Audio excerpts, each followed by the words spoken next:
जय जय श्री राधे। भक्ति भक्ति भगवंत गुरु चतुर्नाम बपुए, इनके पद बंदन किए नाशे बेनियने। श्याम प्यारी कुंज बिहारी, जय जय श्री हरिदास दुलारी। श्याम प्यारी कुंज बिहारी, जय जय श्री हरिदास दुलारी। श्याम प्यारी कुंज बिहारी, जय जय श्री हरिदास दुलारी। आज के सत्संग में भक्तराज श्री रैदास जी की कथा का वर्णन करेंगे। नाभाजी कहते हैं, संदेह ग्रंथि खंडन निपुण बानी विमुल रैदास की। सदाचार सुशास्त्र वचन अवरुद्ध उचार्यो, नीरखीर विवरण परमहंस निधार्यो। भगवत कृपा प्रसाद परम गतु एतनि पाई। राज सिंहासन बैठ ज्ञाति परितीति दिखाई। वर्णाश्रम अवमान तज पद रज बंदई जासुकी। संदेह ग्रंथि खंडन निपुण वाणी विमल रैदास की। संत शिरोमणि श्री रैदास जी की निर्मल वाणी संदेह की ग्रंथियों को खोलने में पूर्ण समर्थ है। श्री रैदास जी ने जो भी कहा वह सदाचार वेद शास्त्रों के अनुकूल ही है।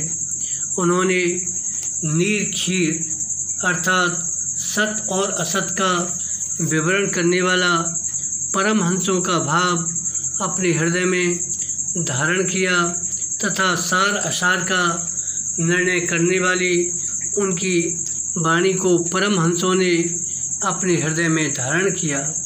आपने इसी चमार जाति के मर्त्य शरीर से भगवान की कृपा और परम श्रेष्ठ गति प्राप्त की। राज सिंहासन पर बैठकर अपने शरीर में सोने का यज्ञोपवीत दिखाकर अपने पूर्व जन्म की ब्राह्मण जाति का विश्वास लोगों को दिलाया। महान पुरुषों ने अपने ऊंचे वर्ण एवं आश्रम के अभिमान को छोड़कर जिनकी चरण धूलि की वंदना की, उन श्री रैदास जी की वाणी शंकाओं को खंडन करने में अति ही चतुर है।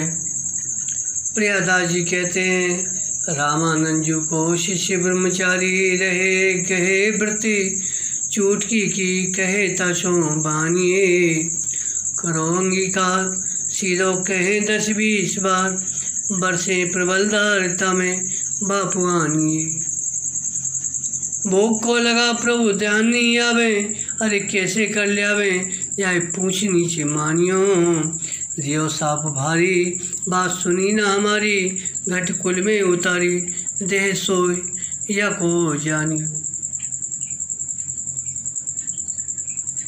भक्ति शिरोमणि श्री रैदास जी के संबंध में बताते हैं कि आचार्य श्री स्वामी रामानंद जी का एक ब्रह्मचारी शिष्य था। वह नित्य आटे की चुटकी ब्राह्मणों के यहाँ से मांग कर लाता, उसी से ठाकुर जी का भोग लगता और साधु सेवा होती। मार्ग में एक बनिया की दुकान थी। वह बनिया प्रायः नित्य ही उन ब्रह्मचारी से कहता, आप मेरा सीधा सामान स्वीकार करो। इस प्रकार उसने 10-20 बार कहा, परंतु नियम के विरुद्ध उस बनिए से सामान लेना ब्रह्मचारी ने स्वीकार नहीं किया। एक बार ब्रह्मचारी जी चुटकी लेने के लिए निकले। यूँ ही रास्ते में बड़े जोर की बारिश होने लगी, वर्षा होने लगी। ये खुलने की प्रतीक्षा में उस बनिए की दुकान के छज्जे के नीचे खड़े हो गए। अब चुटकी मांग कर लाना संभव नहीं था। अब वर्षा बंद नहीं हुई, अब कैसे करें। उधर भोजन बनाने का समय हो गया। तब उस बनिए ने मौका देखकर आज फिर बड़ी प्रार्थना की, तो इन्होंने भी होनहारवश परिस्थिति की जटिलता देखकर स्वीकार कर लिए कि अब तो और कहीं तो चुटकी लेने जा नहीं सकते, वर्षा हो रही है, अतः आश्रम पर रसोई भी बननी है। इसलिए उस भिक्षा को स्वीकार कर लिया। अब आश्रम पर जाकर ब्रह्मचारी जी ने रसोई बनाई। स्वामी रामानंदाचार्य जी ने भोग लगाया, परंतु प्रभु ने नहीं आरोगा। उस दिन प्रभु भोग आरोगते हुए रामानंद जी के ध्यान में नहीं आए। तब उन्होंने ब्रह्मचारी से पूछा, कहो आज भिक्षा कहाँ से लाए हो? उसने उत्तर दिया, एक बनिए से। तब स्वामी जी समझ गए कि अन्न में कोई दोष है, अतः तुरंत ही जोर से आवाज़ लगाई, ब्रह्मचारी ब्रह्मचारी। अब तो ब्रह्मचारी सुनकर डरकर स्वामी जी के निकट आकर भिक्षा का विवरण बताए। तब स्वामी जी ने विचार किया कि वैश्य का अन्न तो निषिद्ध है नहीं, कुछ और ही रहस्य है। तब आपने ध्यान धरकर देखा तो पता चला कि यह तो शूद्र का अन्न है, परंतु यदि शूद्र भी वैष्णव हो और श्रद्धा भक्ति पूर्वक देता है तो उसका भी निषेध नहीं है। फिर ध्यान से देखा तो मालूम हुआ वह वैष्णव भी नहीं है, संत सेवी भी नहीं है, उसने तो पुत्र की कामना से दान दिया है। बात यह थी उस शूद्र के कोई संतान नहीं थी, घर धन धान्य से भरा था। उसने पुत्र उत्पत्ति के लिए बहुत प्रयत्न भी किया, परंतु सफल नहीं हुआ। किसी सज्जन ने उसे श्री स्वामी रामानंदाचार्य जी की महिमा सुनाकर कहा, यदि स्वामी जी तुम्हारी कोई सेवा स्वीकार कर लें तो निश्चय ही तुम्हें संतान लाभ हो जाएगा। परंतु समस्या यह थी कि स्वामी जी सीधे सीधे चर्मकार के हाथ से तो कुछ लेने से रहे। वह तो शूद्र की कौन कहें, वैश्य और क्षत्रिय के घर का भी कुछ नहीं लेते थे। तब अब क्या किया जाए। वह शूद्र उस बनिया के पीछे पड़ा कि जैसे तैसे हो यह सीधा सामान स्वामी जी के यहाँ पहुँचा दो। उसे वस्तु के दाम के अतिरिक्त और राशि भी दी। उसने कहा इसके अलावा और भी धन देंगे, यह सामग्री स्वामी जी के पास पहुँचा दो। इसलिए तो वह बनिया इतनी सिफारिश कर रहा था, नहीं तो भला उसे क्या पड़ा। हाँ, तो ये सब बातें स्वामी जी ने ध्यान के द्वारा देखी। पुनः उस बनिए से पूछा भी गया, तब बात सत्य निकली। तत्पश्चात स्वामी जी ने पुनः ध्यान किया तो मालूम हुआ इसके तो 7 जन्म तक पुत्र का कोई योग ही नहीं है। तब तो स्वामी जी बड़े असमंजस में पड़ गए। इधर पुत्र का योग नहीं है, उधर उसका दृढ़ विश्वास है कि स्वामी जी की कृपा से अवश्य पुत्र होगा। अंत में विश्वास की विजय हुई। स्वामी जी ने ब्रह्मचारी को ही उसका पुत्र होने का विधान कर दिया। अब तो स्वामी जी ने उस शिष्य को बड़ा भारी शाप दिया कि तूने मेरी बात नहीं मानी, नीच की भिक्षा ली, अतः जाकर चमार घर में जन्म ले, वही दूसरे जन्म में श्री हरिदास भक्त हुए, ऐसा जानिए। जबकि वह ब्राह्मण ब्रह्मचारी 7 जन्मों से ब्राह्मण होकर साधन में लगा था, अब इस बार भी वह रामानंद जी का शिष्य हुआ और ब्राह्मण था। तो कहते हैं एक तो यह 7 जन्म से ब्राह्मण शरीर पाने वाले श्री ब्रह्मचारी जी गुरु की आज्ञा की अवहेलना करने से नीच कुल में जन्म लेने को विवश हुए, अतः भूलकर भी गुरुजनों की आज्ञा का उल्लंघन नहीं करना चाहिए। दूसरी बात यह है, स्वामी जी ने उस शूद्र को पुत्र का योग न होने पर भी पुत्र का योग बना दिया। यह स्वामी जी की अचिंत्य सामर्थ्य है। इस तरह स्वामी रामानंद जी के उस ब्रह्मचारी शिष्य का जन्म श्री रैदास जी के रूप में काशीपुरी में विक्रम संवत 1371 माघ पूर्णिमा को हुआ। इनके पिता का नाम रघु और माता का नाम घुबबिनिया था। माता वात्सल्यवश दूध पिलाना चाहती, परंतु ये दूर हट जाते, उसे छूना भी नहीं चाहते, कारण कि पूर्व जन्म में एक बार इन्हीं माता पिता की वस्तु ग्रहण किए थे, खाए पिए नहीं थे, क्योंकि जब ठाकुर जी ने ही भोग नहीं लगाया तो ये लोग कैसे पाते। उसका दुष्परिणाम यह हुआ कि ब्राह्मण से शूद्र हुए। यदि कहीं कुछ खा लिए होते तो न जाने कौन सी गति होती। अतः अब की बार अत्यंत सावधान है। श्री रैदास जी को सेवा के प्रताप से पूर्व जन्म की स्मृति यथावत बनी रही। इसका कारण निर्देश करते हुए टीकाकार कहते हैं कि यह सद्गुरु संत भगवंत की सेवा का प्रताप है। सेवा से जिनका अंतःकरण निर्मल हो जाता है, उन्हें भूत भविष्य भी वर्तमान की तरह ही दिखने लगता है। उनकी स्मृति कभी नष्ट नहीं होती। इस तरह रैदास जी को पूर्व जन्म में गुरुदेव की उत्तम सेवा के प्रताप से अपनी पहली सब बातें याद थीं। ये मन में सोचते कि एक बार चमार का अन्न ग्रहण करने से ये गति हुई, अब यदि यहाँ जीऊँगा, खान पान करूँगा तो न जाने कौन सा दंड मिलेगा। इसी समय स्वामी जी के लिए आकाशवाणी हुई कि आपके शाप से आपके शिष्य का जन्म रघु चमार के घर में हुआ है और वह दूध नहीं पी रहा है, उस पर कृपा कीजिए। उसे सुनकर स्वामी जी ने मन में विचारा कि मैंने उसे थोड़े अपराध का भारी दंड दिया, अतः दयावश स्वामी जी शीघ्र ही स्वयं वहाँ से आश्रम से चले।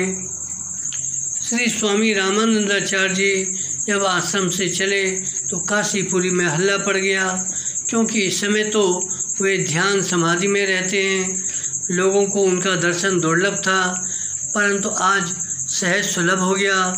लोग दर्शन करके कृतार्थ हो गए। परंतु जब चमारों की बस्ती की ओर बढ़े तो लोगों के आश्चर्य का ठिकाना नहीं रहा, क्योंकि यह बात सर्वविदित थी कि स्वामी जी नीच का मुख नहीं देखते हैं। आज क्या बात है जो रघु चमार के घर की ओर जा रहे हैं। स्वामी जी अपने पतित पावन व्रत को चरितार्थ करते हुए रघु चमार के आंगन में जा पहुँचे। शिष्य ने आसन बिछाया, आप उस पर विराजमान हो गए।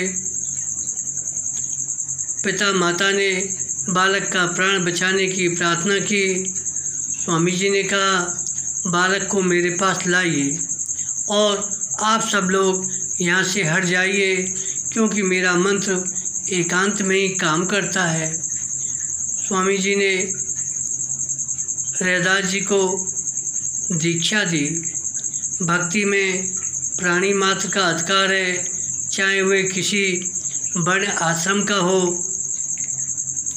श्री रैदास जी ने स्वामी जी का दर्शन किया, उनकी आंखें भर आईं। स्वामी जी ने रैदास जी को श्री राम मंत्र सुनाकर उपदेश किया कि आत्मा तो असंग है, वह न तो ब्राह्मण है और न शूद्र है, वह तो ईश्वर का अंश है। अविनाशी चेतन अमल और सहज सुख की राशि है। अतः स्वरूप का स्मरण करते हुए शरीर की रक्षा के लिए माता का स्तनपान करो, कोई दोष नहीं है।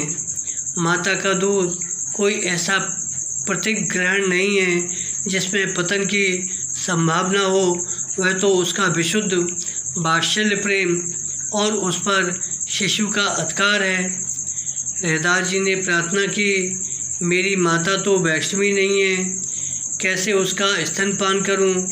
तब श्री स्वामी जी ने उदारतापूर्वक इनकी माता को भी वैष्णवी दीक्षा प्रदान की। बालक के सब पाप दूर हो गए और वह दूध पीने लगा। इस प्रकार मृतक प्राय बालक जीवित हो गया। श्री रहदास जी आचार्य को ईश्वर के समान जान मानकर मन में पछताने लगे। मैं बिल्कुल ही अज्ञानी और अपराधी था, पर स्वामी जी ने मेरे अपराधों को भुलाकर इतनी कृपा की कि स्वयं पधारे। इस प्रकार अपनी चूक पर रहदास जी मन में दुखी हुए।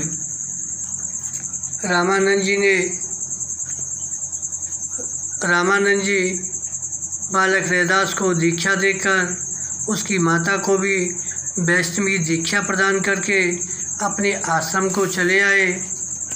यहाँ बताते हैं दीक्षा से पाप का नाश होता है। वह दीक्षा समस्त पापों को नाश करती है।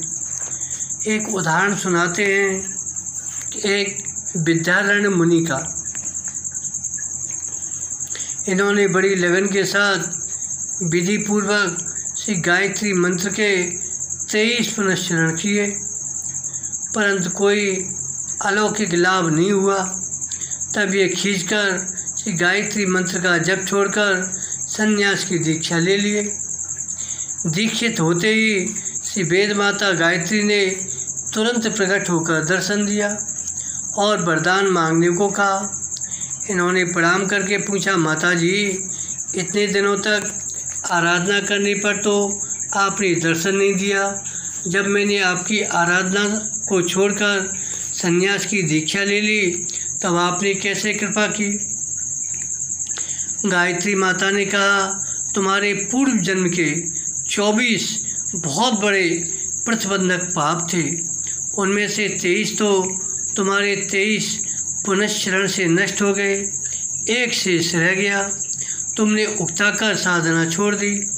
यदि एक पुनश्चरण और करते तो मैं अवश्य दर्शन देती, परंतु तुमने जो संन्यास की दीक्षा ले ली, इस दीक्षा के प्रभाव से तुम्हारा वह एक प्रतिबंधक पाप भी तत्काल नष्ट हो गया, अतः मैंने तुम्हें दर्शन दिया। श्री विद्यारण्य जी ने आत्मस्वरूप में निष्ठा का वरदान मांगा। इस तरह दीक्षा से पाप का नाश होता है। बृहद नारदी पुराण में आया है, क्योंकि वह प्रसन्न जनों को दिव्य भाव प्रदान करती है तथा उसके समस्त पापों को नाश करती है, अतः सर्वशास्त्र निष्णात जन उसे दीक्षा कहते हैं। अब श्री रहदास जी का आगे का चरित्र वर्णन करते हैं। रहदास जी महान संत थे। ये भगवान के भक्तों से बड़ा प्रेम करते थे।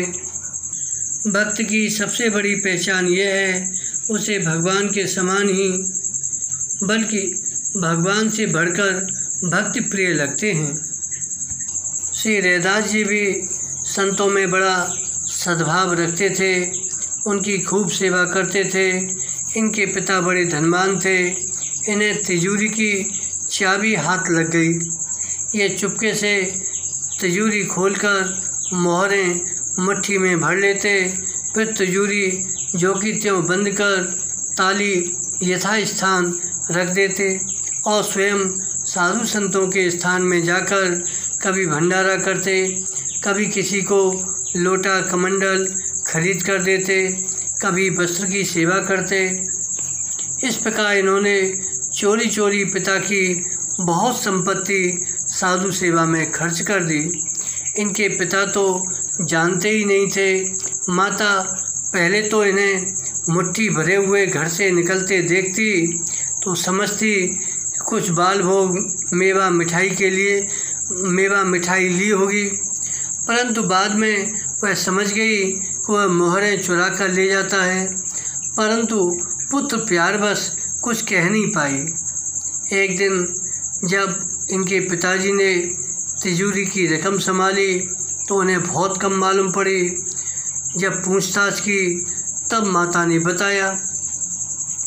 इनका ये आचरण पिताजी को अच्छा नहीं लगा, अतः उन्होंने इन्हें अलग कर दिया और घर के पीछे की जमीन रहने के लिए दी।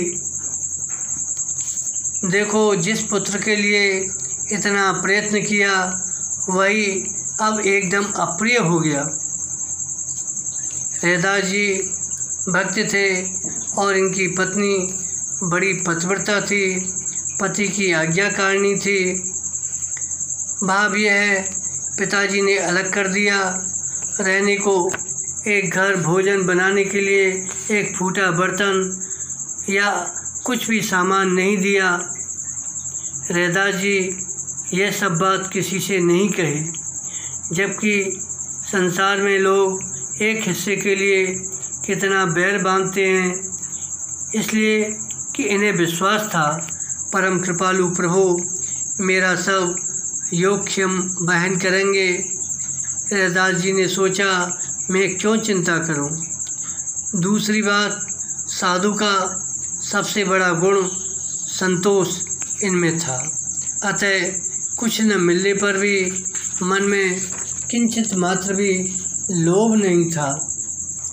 इतने पर भी रैदास जी और उनकी स्त्री प्रसन्न थे।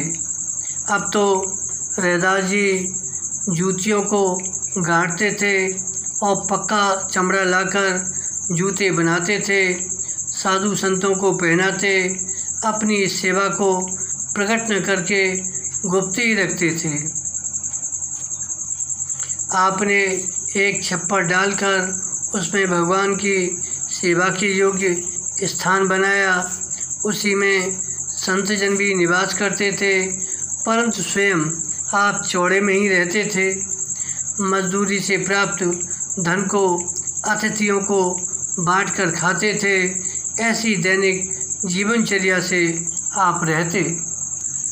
चौड़े में रहकर उन पति पत्नी रैदास जी ने गर्मी और वर्षा के बड़े कष्ट अपने शरीर पर सहन किए, परंतु हृदय में उनके सुख था।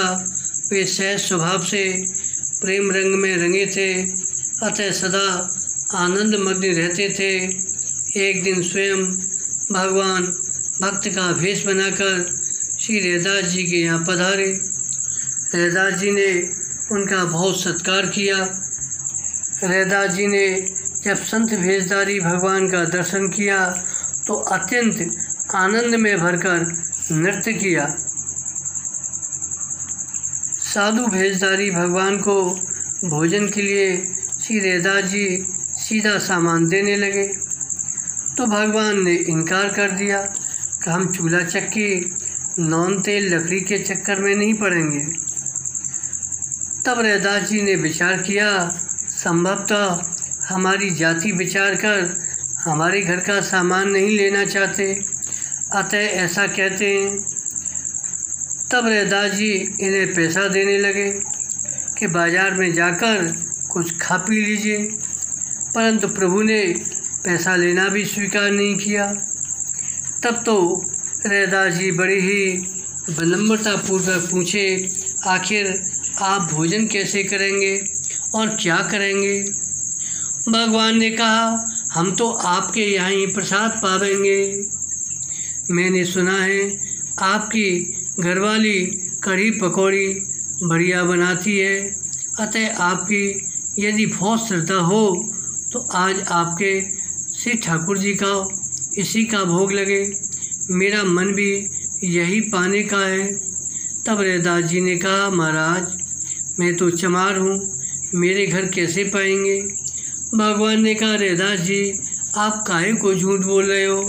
अरे जो जाति हमारी है वही जाति आपकी है, हम दोनों अच्युत गोत्री हैं, फिर आपके यहाँ प्रसाद पाने में क्या हर्ज है? रैदास जी ने कहा, भगवान आपको यहाँ भले न हर्ज हो, परंतु यदि संत सुन लेंगे तो आपको अपनी पंक्ति में नहीं बैठने देंगे। संत भगवान ने कहा, कोई चिंता की बात नहीं है, अपने राम तो रमते राम ठहरे, किसी की पंक्ति में जाएंगे ही नहीं। तब रैदास जी ने पत्नी से बढ़िया कढ़ी भात बनाने को कहा। जब भगवान का भोग लग गया तब संत भेषधारी भगवान ने खूब पाया। भगवान के पानी के संबंध में एक उदाहरण सुनाते हैं। एक भक्त था, वह मालवा में रहता, जाति का बड़ा ही था। वहीं एक पहाड़ पर राजा का बनवाया हुआ ठाकुर जी का एक विशाल मंदिर था। बढ़ई रोज दर्शन करने जाता। एक दिन बढ़ई के प्रेमवश ठाकुर जी उसके घर जाकर ज्वार की रोटी मांगकर खाए और एक रोटी बचाकर मंदिर में भी लाए। प्रातःकाल जब पट खुले तो पुजारियों ने देखा कि मंदिर में रोटी रखी हुई है। पूछने पर भगवान ने स्वप्न में बढ़ई के प्रेम की प्रशंसा की। चोखा इस प्रकार साधु भेषधारी भगवान रैदास जी के यहाँ भोजन खान पान करके प्रसन्न होकर रैदास जी को पारस मणि देते हुए कहा, इसे संभाल कर रखना। रैदास जी ने कहा, मेरे धन तो राम जी हैं, इस पत्थर से मेरा काम नहीं चलेगा। मैं धन संपत्ति को नहीं चाहता, मैं तो यह चाहता हूँ संत भगवंत की सेवा में अपना यह शरीर नौछावर कर दूँ। भगवान ने विचार किया, ये इस पारस का चमत्कार नहीं जानते हैं, इसलिए अभी ऐसा कह रहे हैं। यदि प्रत्यक्ष देख लेंगे तो लपक कर लेंगे। अतः रापी को देखते देखते सोना बना दिया। रैदास जी ने सोचा कि संतों से तकरार करना ठीक नहीं है, अतः कहा कि झोंपड़ी में खोज दीजिए, जब जी चाहे ले जाना। भगवान भी यह सोचकर रख दिए, अभी बैरागी चढ़ा है, उपेक्षा कर रहे हैं, जब आवश्यकता पड़ेगी तो काम में लेंगे ही।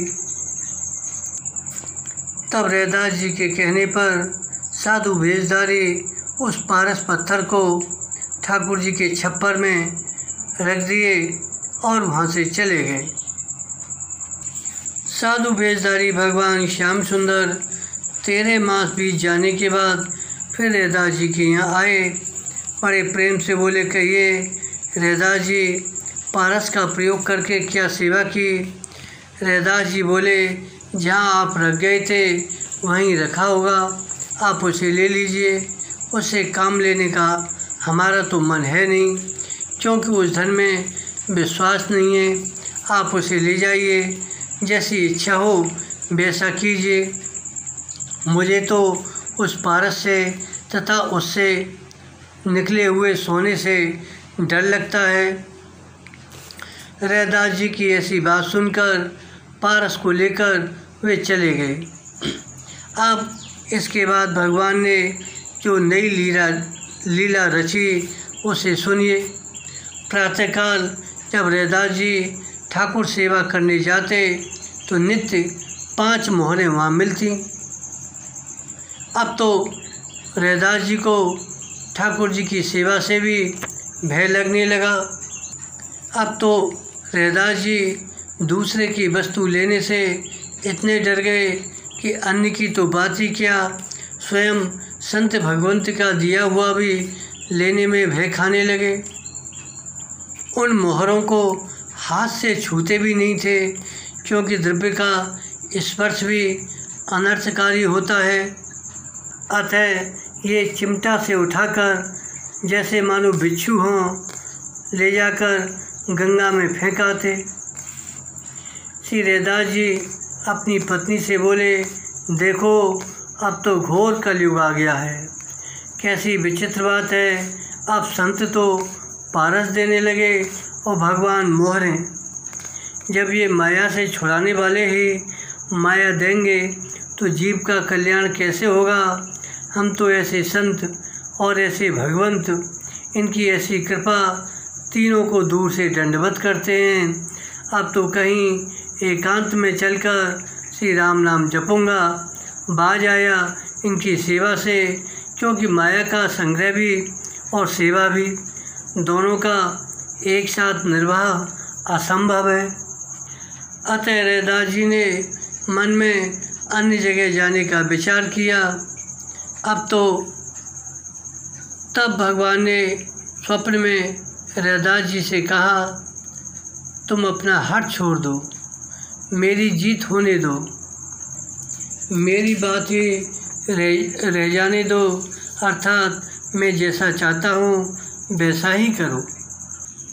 अंत में रैदास जी ने भगवान की बात मान ली। नित्य प्राप्त मोहरों से नई जगह लेकर विशाल संत निवास भगवान का भव्य मंदिर बनवाया। उसमें अनेक प्रकार के मंडप तने हुए थे। उनकी गणना करके वर्णन तो तब किया जाए जब उनकी संख्या निश्चित हो। दिन रात सेवा और भजन कीर्तन से ऐसा लगता कि भक्ति देवी यहीं रम गई हैं, दूसरी जगह जाना भूल गई हैं। श्री रैदास जी का स्थान भक्ति नगरी बन गया। इस प्रकार रैदास जी का श्रेयस संसार भर में फैल गया। श्री रैदास जी के मंदिर की प्रतिष्ठा कराने के लिए भगवान के पार्षद आए। इस तरह रैदास जी का श्रेयस संसार भर में फैला। अनेक लोग दर्शन करने आने लगे। नित्य अनेक प्रकार के सुंदर सुंदर भोग राग होते थे। यह देखकर ब्राह्मणों को ईर्ष्या का रोग हो गया। उससे उन लोगों के शरीर जलने लगे। भगवान बड़े ही विचित्र खेल खेलने वाले खिलाड़ी हैं। कहाँ तो बेचारे रैदास जी छप्पर में सेवा करके स्वयं चौड़े में रहते थे, और जब भगवान ने अटारी बनाकर इन्हें ऐश्वर्य दे दिया। रैदास जी चुपचाप अपने घर में भगवान की सेवा पूजा किया करते थे। लोगों को रिझाने की भावना का आपने सर्वथा त्याग कर दिया था। उसी समय उर्फ प्रेरक रघुवंश विभूषण ने ब्राह्मणों के हृदय में प्रेरणा की कि रैदास की सेवा का विरोध करो, उसे बंद करा दो। तब बहुत से ब्राह्मणों ने एकत्र होकर राजा के आगे भरी सभा में रैदास जी को गालियां देते हुए पुकार की। उन पर आरोप लगाया कि वह शूद्र होकर पूजा करता है, यह अन्याय है, इसे रोका जाए, अन्यथा आपका राज्य नष्ट हो जाएगा। उसे सुनकर राजा ने श्री रैदास जी को बुलाकर प्रथम बहुत आंख दिखाई, डांटा, तुम भगवान की सेवा पूजा मत करो, तुम्हारा ये आचरण वेद विरुद्ध है। तब रैदास जी ने कहा, वेद तो भगवान के ही श्रीमुख की वाणी है। जब भगवान ही सेवा चाहते हैं तब वह वेद विरुद्ध कैसे हुआ। राजा ने झुंझला कर कहा, हम कैसे विश्वास करें कि भगवान को तुम्हारी सेवा प्रिय है। रैदास जी बोले, इसकी परीक्षा कर ली जाए। हम अपने भगवान को सिंहासन पर विराजमान कराकर सभा में लाते हैं, फिर उन्हें ब्राह्मण लोग भी बुलावें और हम भी बुलावें। भगवान जिसके पास चले जाएं उसकी सेवा प्रिय मानी जाएगी। राजा को यह सुझाव पसंद आ गया। ब्राह्मणों ने भी रैदास जी के इस प्रस्ताव का समर्थन किया। उन्हें इस बात का अपमान था, हम उत्तम वर्ण के हैं, अतः ब्राह्मणों को छोड़कर भगवान हीन वर्ण वाले शूद्र के पास कदापि नहीं जाएंगे। इधर रैदास जी को यह दृढ़ विश्वास था, जो भगवान ऋषियों के आश्रमों को छोड़कर निषाद और सबरी के घर गए थे, वे मेरे यहाँ भी अवश्य आएंगे और अपने पतित पावन व्रत को चरितार्थ करेंगे। फिर तो ऐसा ही किया गया। फिर तो राजा की सभा में ठाकुर जी को सिंहासन पर बैठाया। पहले ब्राह्मणों को आदेश दिया गया कि वे बुलावें। ब्राह्मण लोग कुश के आसन पर, मृग चर्म पर, बागंबर आदि पर बैठ बैठकर हवन, जब स्त्रोत पाठ करते करते हार गए, परंतु भगवान तो हिले भी नहीं, आना तो दूर रहा। इसके बाद श्री रैदास जी को आज्ञा हुई। उस समय रैदास जी ने अत्यंत उल्लास में भरकर पद गाया और पद पूरा होते होते भगवान सिंहासन सहित आकर श्री रैदास जी के हृदय से लग गए। अब तो सब ब्राह्मण नतमस्तक हो गए और श्री रैदास जी को राजा की ओर से भी भगवान की सेवा का अधिकार मिल गया। इस प्रकार इनका स्वयं सारे संसार में फैल गया। ये भक्तों की लीलाएं मन को हरने वाली अति सुंदर हैं। प्रियादास जी कहते हैं, जितने भक्त विरोधी दुष्ट हैं उनको मैं विरोधी न मानकर उन्हें अनुकूल मानता हूँ, क्योंकि ऐसे दुष्ट विरोधी लोग ही संत प्रताप रूपी मणियों की कोठरी के ताली हैं। अर्थात जब दुष्ट लोग भक्तों का विरोध करते हैं तब उनके चमत्कार देखने में आते हैं और भक्ति का प्रचार बढ़ता है। यदि विरोधी लोग न हों तो संतों का महत्व ही न प्रकट हो। प्रथम तो विरोधियों के भय से साधु बड़ी सावधानी पूर्वक अपनी साधुता बनाए रखते हैं, दोष दुर्गुणों से अपने को बचाए रखते हैं। यदि कदाचित कोई दोष आ गया तो विरोधी उसे बिना कहे चूकने वाले नहीं हैं। फलतः उन्हें सुनकर संत तुरंत संभल जाते हैं। बहुत से ऐसे दोष भी हैं, इतने सूक्ष्म होते हैं कि अपने देखने में नहीं आते, परंतु विरोधियों की बारीक दृष्टि उन्हें देख लेती है। अतः संत लोग सजग हो जाते हैं। देखो, अपना लोक परलोक बिगाड़ कर कोटि कोटि यम यातना को स्वीकार कर विरोधी जी भरकर संतों की निंदा करते हैं। इससे संतों के पापों का प्रक्षालन हो जाता है, उनके पाप दूर हो जाते हैं। विरोधियों के निरंतर विरोध करने से साधु सहज ही सहनशीलता गुण को प्राप्त कर लेते हैं। अतः प्रियादास जी कहते हैं, कोई इन्हें प्रतिकूल समझे तो भले समझे, हम तो इनको अनुकूल ही समझते हैं। अतः दुष्टों का प्रतिकूल रहना ही संतों के हित में है। इस प्रकार रैदास जी का स्वयं सारे संसार में फैल गया। अब आगे का इनका चरित्र अगले भाग में वर्णन करेंगे। बोलो रैदास जी महाराज की जय। संत शिरोमणि श्री रैदास जी महाराज की जय। जय जय श्री राधे, जय जय श्री राधे।